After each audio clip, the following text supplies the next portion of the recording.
I would say for someone just starting out, TikTok, crazy. Kids are becoming instant millionaires with that app.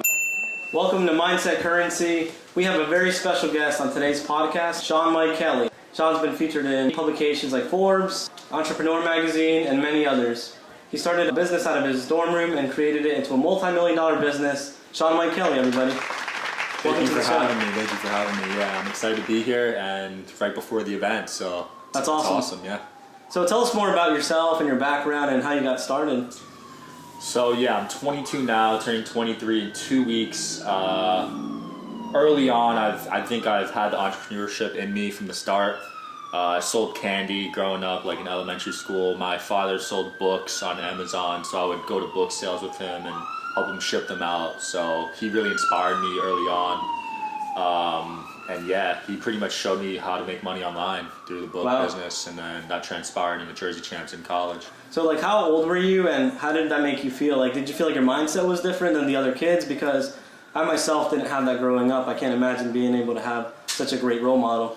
Yeah, so I saw him happier doing that than his actual computer programming job. So that really left a mark on me. I think making money on your own terms is much better than a 9 to 5. At least for him it was. He was a lot happier. And I was like 10 years old, like carrying these huge, he would get bags, like those UPS bags, those huge bags, and fill them up with books.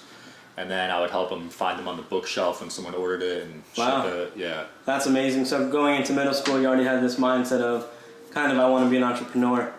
Yeah, I think I never had a real job like working for someone else, so I never really wanted to go down that path.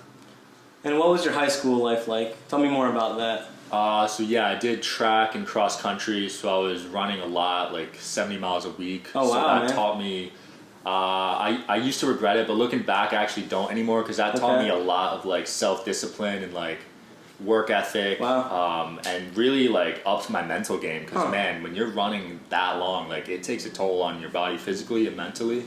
And I think it helped me grow stronger in both aspects. That's amazing, man. And I'm sure you can apply that, like you're saying, to business now. Yeah.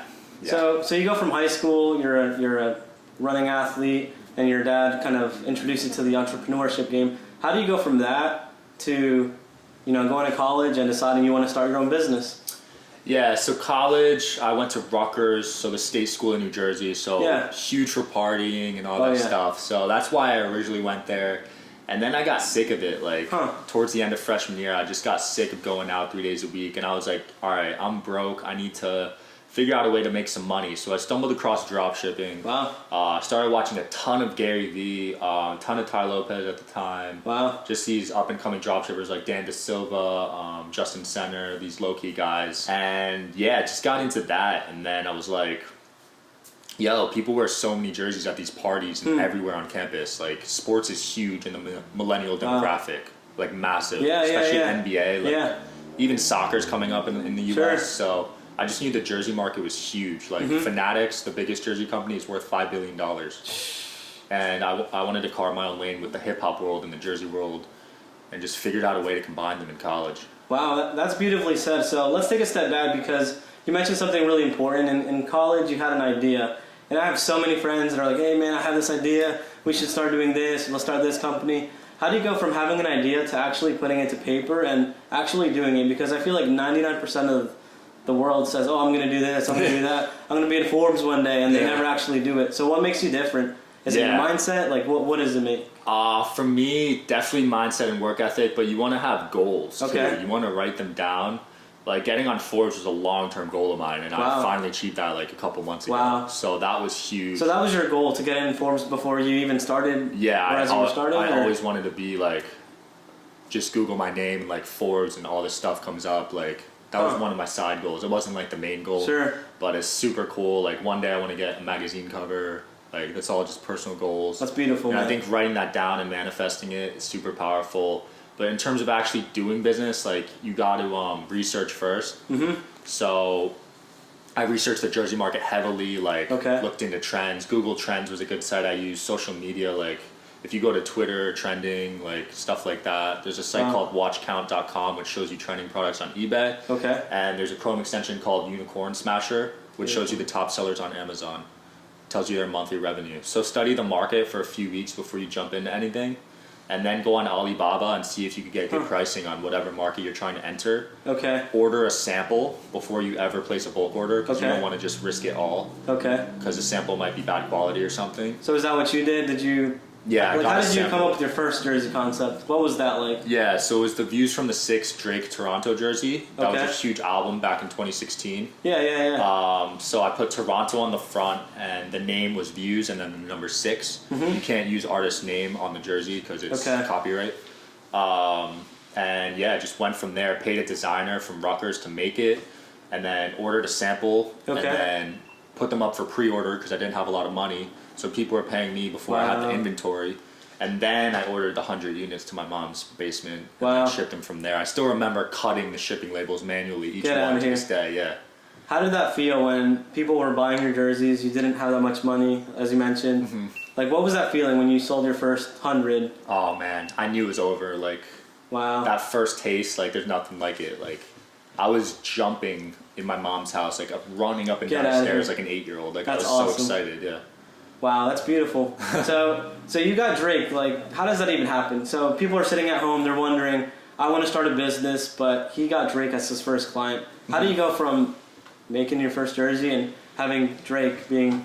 Early on, we didn't have the resume to get those A-listers, so we were sort of doing, like, gray area jerseys where we weren't, like, putting their name anywhere, stuff like that. Okay. Like, high school jerseys were big.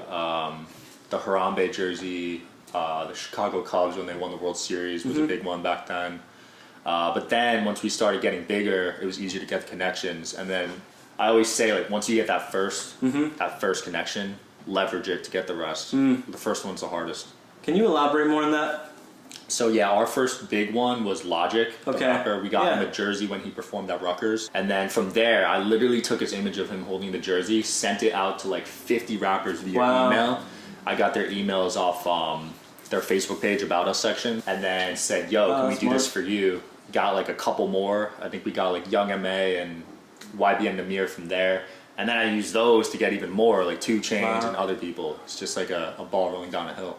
So you sent out 50 emails. Would you say it's like a numbers game? Or? Yeah, definitely a numbers game. Like when you're starting early on, 50 or 100 emails or DMs will get you maybe 1 or 2 responses, honestly. But as you get bigger, you'll get more. And you want to publish all those photos of your influencers and celebrities on your feed. Okay. So when people see your page, they know you're the real deal. And that's why when I DM people now off my personal page, like it's just these people with the jerseys, and I get like probably, say 30% replies now. Wow. Yeah. That's a lot. So out of the first 50 you sent, how many people messaged you back, and how did you feel about that? Were you like, this is a win, or were you feeling a little discouraged? Probably only like 1 or 2 people. Wow. Yeah, I don't remember the exact number, but I wasn't discouraged at all because I was taking 1 for 50. Like that was amazing. I was spending an hour DMing 50 people, getting 1 big deal out of it. In my eyes, that was a win. So for the people sitting at home that message 5 people, 10 people, and they don't get a reply, hey, you guys need to message 50 people. Yeah, you gotta go. I still do it till I get blocked every day. Like people laugh at that, but I think it works. Because you can only send a certain amount of messages a day, right? I don't know what the limit is exactly, but if I do like 12 in an hour or something, I'll get blocked. Get out of here. Yeah. That's good to know. So your company does multi-million dollars in sales a year. One, how does that feel? I mean, not many 21-year-olds are going around having $1 million company by themselves. Yeah, for me, as long as we're growing, that's all that matters. Okay. Because even though we're at that level now, if we have an off month, I still get pissed off. Like, it still really haunts me.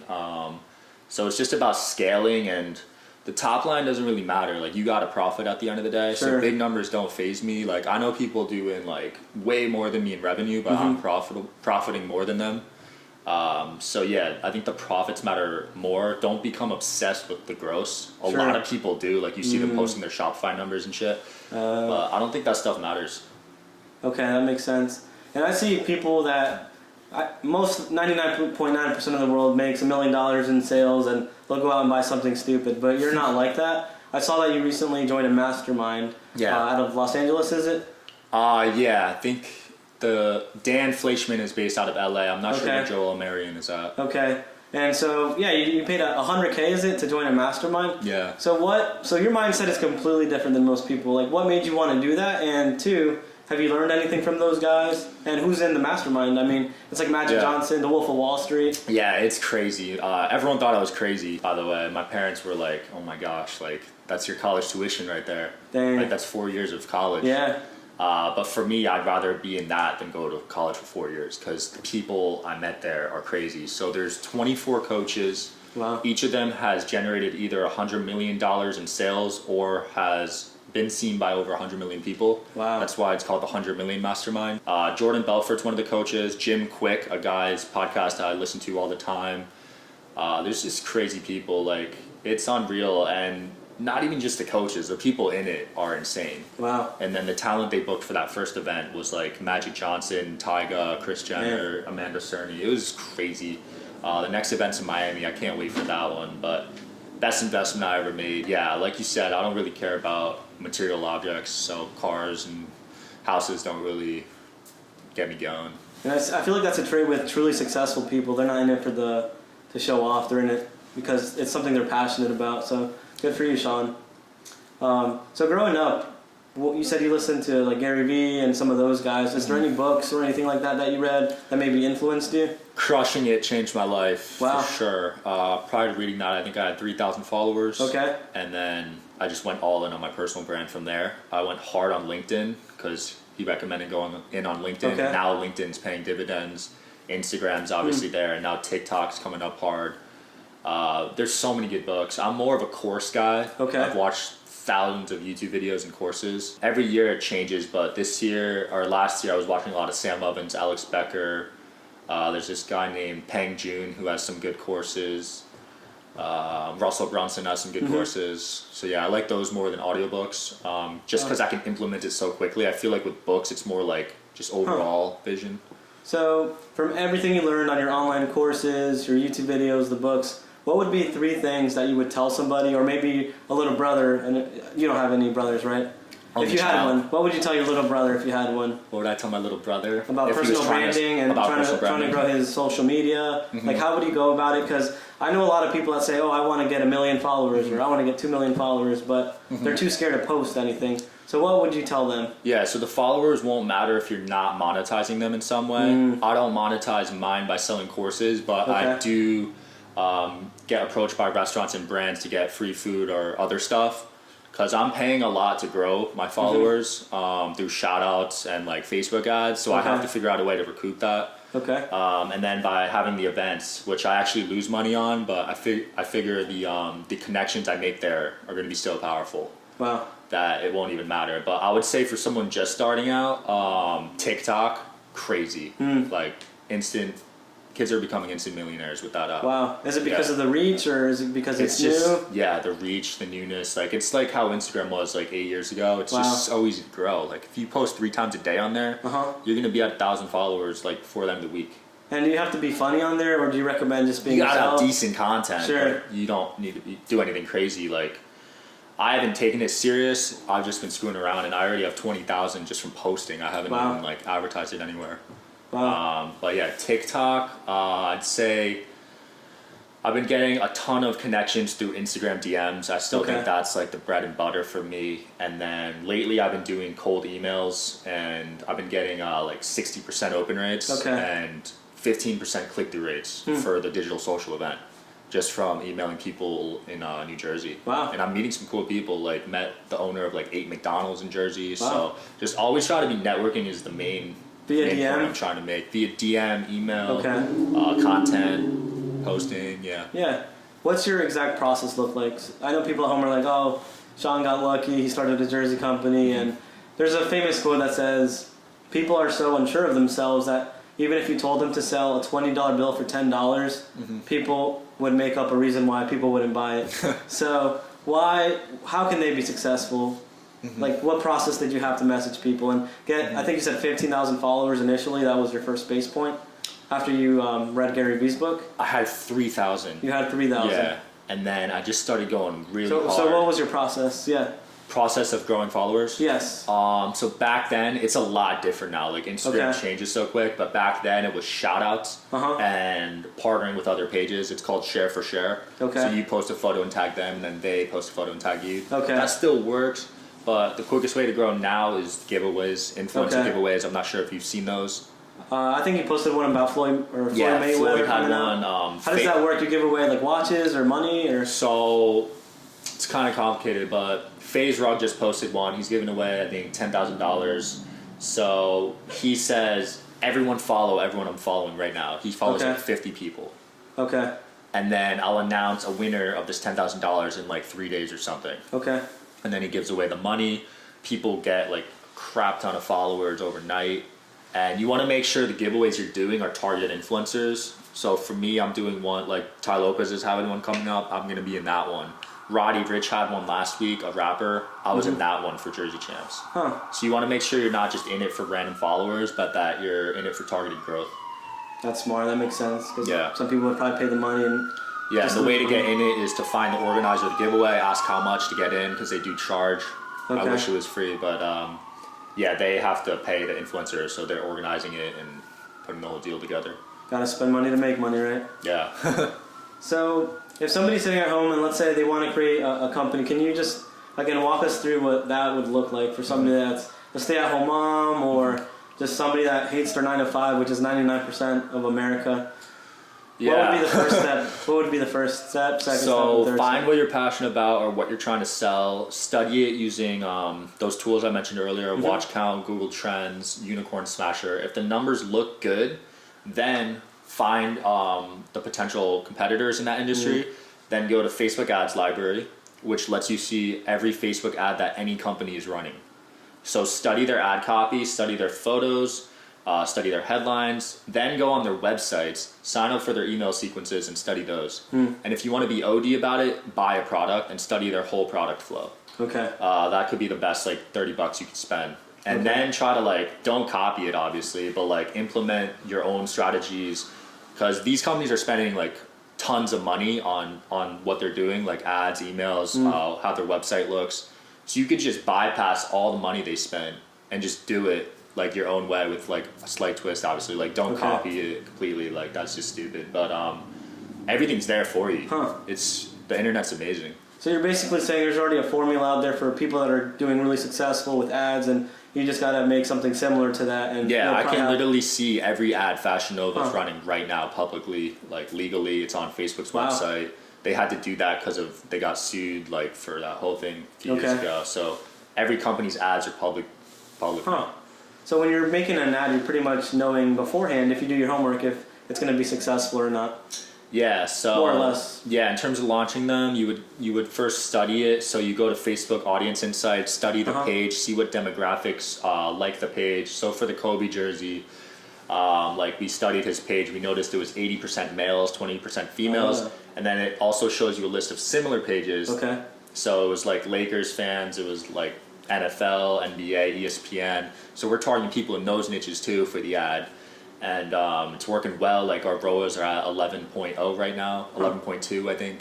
So ROAS is return on ad spend. So every dollar you spend, you get back $11. It's really good. Wow, that's amazing. Yeah. I can see how that's a really valuable tool for people Facebook ads is still really good if you're doing it right. And you said you're coming out with the Kobe Bryant jersey to honor him and 100% of the profits are going to the Kobe and his wife's. They have a foundation, we hooked it up directly on the website, so I don't have to like do it myself. It just goes straight there as soon as it's ordered. I'm pumped about that. That's amazing, man. That's amazing. Yeah. So going into your success, we talked a lot about your highs, but have you ever had any lows? Have you ever failed in a big way? And even before your business, is there anything that kind of happened to you in your life that made you kind of say, I need to get my stuff together? Was there any major failures or? Yeah, tons. Like I don't know if you were at the first event, but Daniel Snow said if you're not failing, like you're not growing or something. Yeah. Like the more you fail, the better. I did not go to that one, but I missed it. That really hit me hard because like it's so true. Like if you're not failing, you're not progressing. Like I've had multiple. There's been some small ones where it's like a music festival and I shipped them like 200 jerseys and they never paid me because I trusted them. Oh gosh. So yeah, ever since then I always like require some payment like before. Yeah. Because you can't just trust some guy you've never done business with. So that was a small lesson, and then there's been like big ones where like I don't have enough inventory ready because of Black Friday. Like my first Black Friday, I didn't know your sales jumped 10x in one day. Oh man. So I was not prepared. Our PayPal got limited because our shipping was so slow. It was like 6 weeks. Our factory wasn't ready to handle the order volume. And people want that stuff by Christmas and Hanukkah. So you just got to be ready on Black Friday. I highly recommend that to all drop shippers to like have some sort of US fulfillment for Black Friday. And then just the first year and a half or so, I just didn't leave my room. And that's probably one of my biggest regrets, not going to networking events, not like just going out, pretty much forgot how to socialize. So like had to get back in it. Yeah. So Sean, how many hours a week are you working, man? So the first year is when you're going to be working the hardest. So man, that week, I know it was like 12 to 18 hours a day on average. Like I would literally go to sleep on my laptop and wake up and frantically check my Facebook ads because that's how it was back then. Wow. Because it was so volatile. Then the next year, probably like 10 to 14-ish average a day. A day, not a week, a day. A day, yeah. Wow. But when you say work, I mean also like studying and learning involved in that. So I don't know if you mean like actual work. No, yeah, that's work. And then last year was definitely my least. Probably, I'd say 3 to 8 hours a day. Okay. Because I had to find that balance. Okay. And I was having terrible anxiety and like panic attacks. Sure. So I had to cut back on the work because that stuff will add up. Yeah. If you're working 18 hours a day, not sleeping well, not eating well. And it did for me. It took a toll on my body. So I think you got to find that balance. And 5 to 8 hours a day for me is a good amount, I think. And what are you doing during those 5 to 8 hours? Because you have a team of 19, you said? Yeah, 19 people, mostly all freelancers. Okay. But yeah, for me, I'll do my personal emails as soon as I get up. I have agents that do the Jersey Champs emails. I'll check what's trending that day, see if anything is worth making a jersey for. And then I'll DM people, DM celebrities, check on my cold emailing. I use a software called Lemlist, so it automatically sends 100 cold emails a day. Okay, wow. You just import targeted leads in there and it does it for you, even follows up. So you could probably do that for your podcast to find guests and stuff. That's some mindset currency right there. I didn't know that existed. Walk my dog like 3 times a day, like morning, afternoon, and night. Eat 3 times a day. Nothing crazy, just like normal stuff, honestly. And how has adding employees that you had to pay? Because I think some people would be like, "Oh, I'm not paying 19 people. That's taking away money from my profits." How has that made you more, I guess, efficient as a company, and how has that made you a better business overall? As long as they're bringing enough value to where their payment is technically profitable for you, because for me, like, I was doing the emails like a year and a half, the first year and a half. And for me, that's not worth my time because I can outsource that for $5 an hour. I personally think I'm worth more than that. Of course. So I finally pulled that trigger and then started focusing on like the advertising and the Instagram and the influencer stuff. And that's when the business started to take off. So then I was like, holy crap, I need to do that in everything I suck in. So I outsourced like everything that I sucked at. And now I just do the influencers, the Instagram. And I'll dabble in Facebook ads here and there because I think it's important to know that. But everything else, professionals like Google ads, Facebook ads, graphic design, that's not my job. Outsource that. Just focus on what you're good at. That's beautifully said. Focus on what you're good at. And one last question. So it's kind of a weird question, but if you had a billboard and the whole world could see it, what would you put on that billboard? Oh man, this is tough. It could be something simple. I want to hear your answer first. My answer would be, it's simple, but I think people give up too easy. So being persistent is a common trait of success, and just don't ever, ever, ever, ever give up. That's what I would put on mine. But it could be something deeper. Yeah, it'd probably be along the lines of work ethic, like Mamba mentality, like something like that, just because that's what I use. Because I was never the smartest kid in school. Like, I was actually failing at Rutgers. I had a 1.7 GPA. Wow. But not by choice, just because like I would rather work on business than go to class. I was skipping class to work. So you're passionate. Kind of ironic. Yeah. I was just passionate about business, and yeah, even in high school, I was never the smartest kid. It's funny, I hated learning so much growing up my whole life, and then as soon as I got into business, I just wanted to learn nonstop about it. Like, I love learning now. I wish they taught that in school, like, but yeah. So it's something interesting that I heard, actually. I heard it somewhere, but it said in high school you were voted something. Do you want to share what you were voted in the yearbook?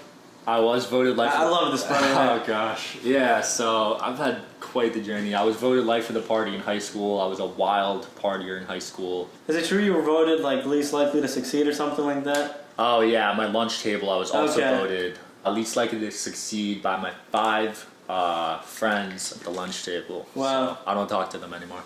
And they want to work for you now. Yeah. That's awesome. Well, Sean, thank you for your time. Is there anything else that you kind of wanted to mention? I know you have a mastermind group. Do you want to speak a little bit about that and where people can find you? Yeah, so it's called Digital Social. We have monthly meetups, and then we have weekly calls. I bring on like super cool entrepreneurs. And yeah, I'm just trying to build a community.